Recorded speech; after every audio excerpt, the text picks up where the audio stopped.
Welcome back to the channel where classic stories come alive with fresh perspective. Today we continue our journey through Animal Farm by George Orwell, a timeless allegory that explores power, propaganda, and revolution.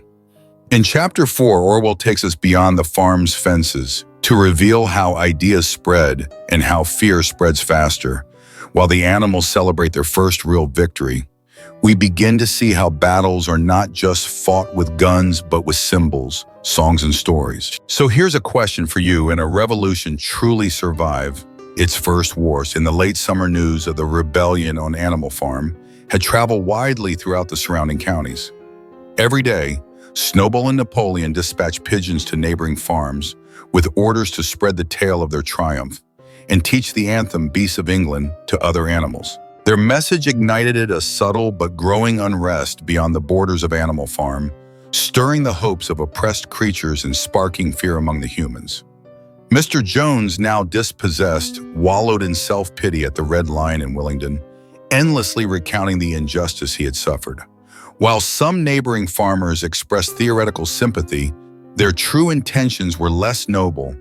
They wondered if they might benefit from Jones's misfortune. The two closest farms, Foxwood, a large and dilapidated estate owned by the leisurely Mr. Pilkington, and Pinchfield, a well-kept but tightly managed farm run by the litigious and harsh Mr. Frederick, shared a mutual enmity so fierce that they rarely agreed on anything. Still, they were united in their unease about Animal Farm. At first, they dismissed the rebellion as a temporary fluke, scoffing at the idea of animals managing themselves. They spread falsehoods about chaos and starvation on the farm. But as time passed and the animals did not starve, the farmers' tone shifted to one of moral outrage, accusing the animals of atrocities such as cannibalism and torture. Despite the outlandishness of these claims, vague rumors persisted, and rebellious behavior among animals on other farms began to emerge. Bulls became aggressive, sheep broke fences, and cows kicked over milk pails. The Beasts of England song now echoing from every hedge, Smithy and Bell Tower enraged the humans. Though they claimed to find it laughable, yet its persistence troubled them deeply, for in it they sensed an omen of their own decline. Then one October morning, the long-anticipated retaliation came. A flight of pigeons brought alarming news. Jones and several men from both Foxwood and Pinchfield had entered Animal Farm through the main gate armed with sticks and a gun, intending to reclaim what had been lost. But the animals were prepared. Snowball, drawing on his study of Julius Caesar's military tactics, had devised a detailed defensive strategy. As the men advanced, the pigeons first harassed them from above, followed by an attack from the geese. These initial waves were meant only to disorient the invaders. Snowball then led a second charge with Muriel Benjamin in the sheep. Though this group inflicted some blows, the humans quickly rallied. Snowball called for a retreat, luring the men into the yard where the real ambush awaited. Hidden in the cowshed, the horses, cows and pigs launched a powerful counterattack.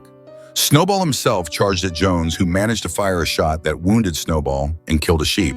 But Snowball's momentum toppled Jones and disarmed him. Boxer, the mighty workhorse, reared up and delivered a fatal blow to a stable lad from Foxwood. This brutal moment, while unintentional on Boxer's part, shifted the tide. The men, panicked by the ferocity of the animals, attempted to flee.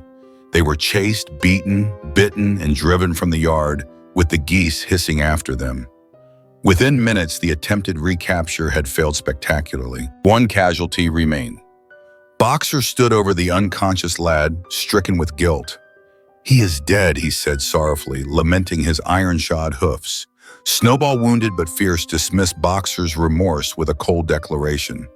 "War is war. The only good human being is a dead one." Boxer, however, remained troubled, repeating that he had no desire to kill even in battle. In the aftermath, Molly was found hiding in her stall, having fled at the sound of gunfire. The stable lad, merely stunned, had recovered and escaped. The animals, exhilarated by their victory, held an impromptu celebration. The flag was raised, the anthem sung again, and a solemn funeral was held for the fallen sheep, with a hawthorn bush planted on her grave. To commemorate the battle, a new military honor was created.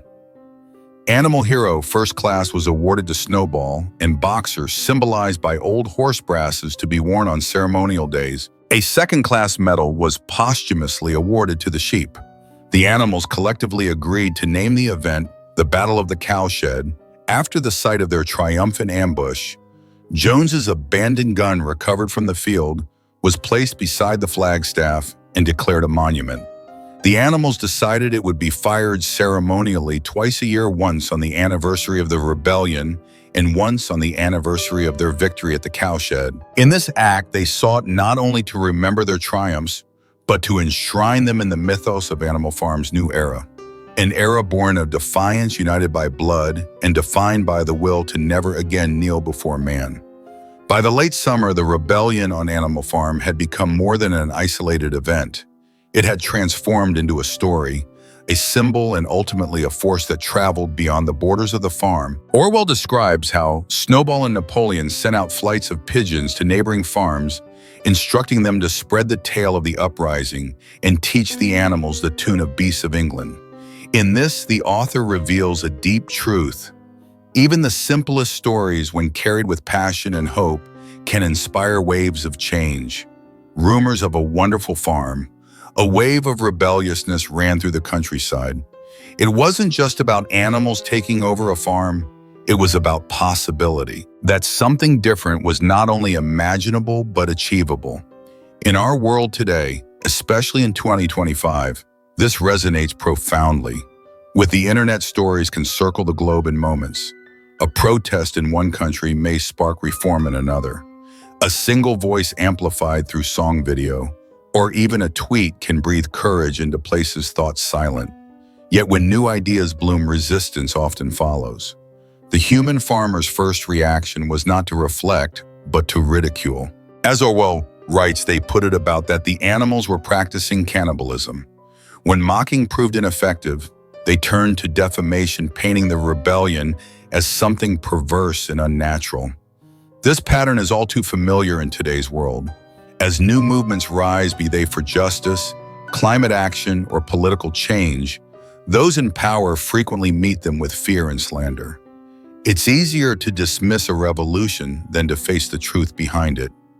Misinformation becomes a shield, but history and Orwell's narrative remind us lies may delay progress, but they cannot erase it. Those who speak with truth will eventually be heard, and so the lesson emerges clearly. Criticism often hides fear. When you find yourself mocked or misrepresented for standing by what is right, remember, even the strongest resistance may simply be a symptom of threatened power. Among all symbols of hope, in the chapter, none shine brighter than the song Beasts of England. The song, intended to unite the animals, becomes something almost sacred, irresistible, unforgettable. The blackbirds whistled it in the hedges. The pigeons cooed it in the elms. It got into the din of the smithies and the tune of the church bells. The song lives not only in the mouths of the animals, but in the very sounds of the land. Even as humans try to suppress it, it reemerges. This is the nature of hope. It finds its way through cracks in the silence. Today, the same is true of many movements around the globe. Even when banned or censored, messages of freedom find expression in murals, in whispered chants, in acts of quiet defiance. In 25, when voices are stifled online or in the streets, hope still finds new ways to speak. Through art, nature, community, and persistence, the song of freedom is never truly lost. The world cannot silence truth when it sings from the heart. But truth, resistance, and hope do not exist in a vacuum. Sometimes they take the form of battle. When Mr. Jones and his men return to recapture the farm, Snowball leads a masterfully planned defense drawing from an old book of Julius Caesar's campaigns. What follows is not only strategy, but sacrifice. Snowball flung his 15 stone against Jones's legs. Boxer stretched a boy lifeless in the mud. Yet within the chaos of victory, Orwell pauses. He gives us Boxer, the gentle giant, standing over the fallen boy. I had no intention of doing that. I forgot that I was wearing iron shoes. Here lies the heart of the conflict between necessity and morality, between defense and destruction. Boxer's remorse is timeless. In a world where resistance sometimes must confront violence, how do we hold on to our humanity? In 25, we continue to ask this question: when defending justice leads to harm, how do we reconcile courage with compassion? Orwell reminds us through Boxer that conscience must never be cast aside. To protect what is right, we must be willing to fight, but never forget the cost. The chapter ends not only with victory, but with ceremony. The animals bury their dead award medals and name the Battle of the Cowshed. Mr. Jones's abandoned gun is placed beneath the flag as a symbol of resistance. A new calendar is formed, marking October 12th as a day of remembrance. In this, Orwell shows how revolutions become institutions. Rituals are born, heroes are celebrated, and symbols are raised. These acts can unify, but they can also mask complexity. What begins as rebellion may one day become regime. In the modern era, we often witness the same trajectory. A movement starts with purity of purpose, but as time passes, it builds structures, symbols, and sometimes forgets its roots. In 25, this is especially crucial to reflect upon. Celebrating the past must not blind us to the present. The ideals of yesterday must be lived today, not just remembered. Otherwise, even a revolution can lose its way. Orwell's one chapter, layered in allegory and rich with reflection, offers more than a tale of animals driving humans from a farm. It reveals the rhythm of resistance, the danger of distortion, and the delicate balance between justice and power. Through song and silence, through battle and ceremony, Orwell speaks to every generation that dares to imagine a world more free. And he reminds us gently but firmly that even the most noble dream must be guarded from becoming dogma. So as we stand in 2025 amidst our own global tensions, protests, wars, and movements, what do we take from Animal Farm? First, that change begins with story. Tell yours boldly. Second, that lies will always follow truth, but truth endures. Third, that hope is a living thing. Feed it forth, that even victory has a cost.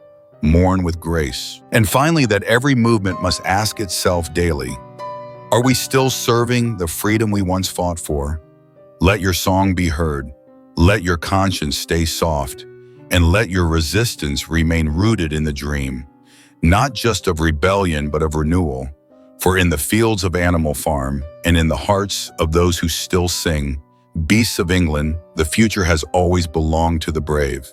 And so the Battle of the Cowshed is won. But something deeper is set in motion. Snowball becomes a decorated war hero. Boxer questions the weight of violence, and the gun that once belonged to Jones is now a sacred symbol of their own rebellion.